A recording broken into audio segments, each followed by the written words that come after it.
அன்பு நண்பர்களுக்கு வணக்கம். உங்கள் லேபர் பட இயக்குனர் சத்யபதி. யாதா சத்யநாராயணா இயக்கத்தில் வெளிவந்திருக்கிற படம் ரசாக்கர். தெலுங்கில் எடுத்து தமிழில் டப் பண்ணி இன்றைக்கி ரிலீஸ் ஆகிருக்கு.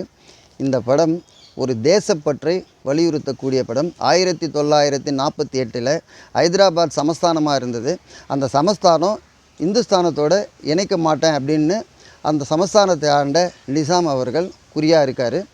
ஆனால் நம்முடைய தேசப்பற்றாளர் சர்தார் வல்லபாய் பட்டேல் இணைஞ்சே ஆகணும், ஏன்னா இது ஹைதராபாத்தை பாகிஸ்தானை பிரித்த மாதிரி பிரித்து கொடுக்கக்கூடாதுன்றதில் சர்தார் வல்லபாய் பட்டேல் தெளிவாக இருக்கார். இதற்கு இடையில் நடக்கிற சம்பவங்கள் தான் ரசாக்கர். இந்த ரசாக்கர் முஸ்லீம்கள் என்ன பண்ணுறாங்கன்னா, ஆள் பற்றாக்குறைக்காக இன்னும் நிறைய இந்துக்களை முஸ்லீமாக மாற்றணும், இந்த தேசம் துருக்கிஸ்தானாக மாற்றணும் ஹைதராபாத் என்ற முடிவில் தெளிவாகி ஒவ்வொரு கிராமமாக போய் ஒவ்வொரு இந்துக்களையும் மதம் மாற சொல்கிறாங்க. அப்படி தான் இதனுடைய ஃபஸ்ட் ஹாஃப் ஸ்டார்ட் ஆகும்.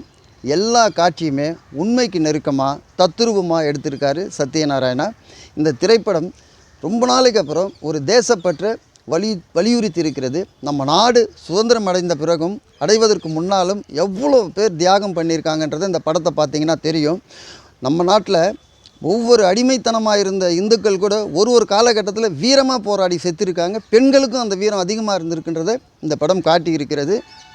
அதே சமயம் இந்த படம் முழுவதும் ஒரு விடுதலை அடைந்த பிறகு இந்துக்களுக்கான விடுதலை போராட்டமாக இந்த படம் சொல்லும்.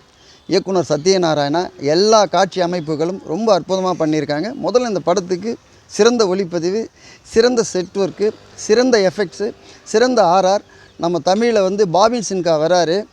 அவர் ஒரு ரெட்டியாக வரும்போது பார்த்திங்கன்னா எக்ஸ்ட்ரானரியாக இருக்கும். பாபின் சின்ஹா நடித்த படங்கள்லேயே இந்த படம் பேன் இண்டியாவாக வந்திருந்தாலும் அவருடைய நடிப்பு கொஞ்ச நேரமாக இருந்தாலும் வேறு லெவலில் பண்ணியிருக்காரு.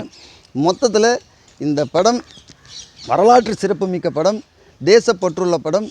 இந்த நாடு சுதந்திரம் அடைந்த பிறகு எல்லாருமே சமஸ்தானங்களாக இருந்ததை இந்தியாவுக்குள்ளே கொண்டு வந்ததுக்கு எவ்வளோ பெரிய கஷ்டப்பட்டிருக்காங்க, எவ்வளோ பெரிய ரத்தம் சிந்திருக்காங்கன்றதை இந்த படத்தை பார்த்திங்கன்னா தெரியும்.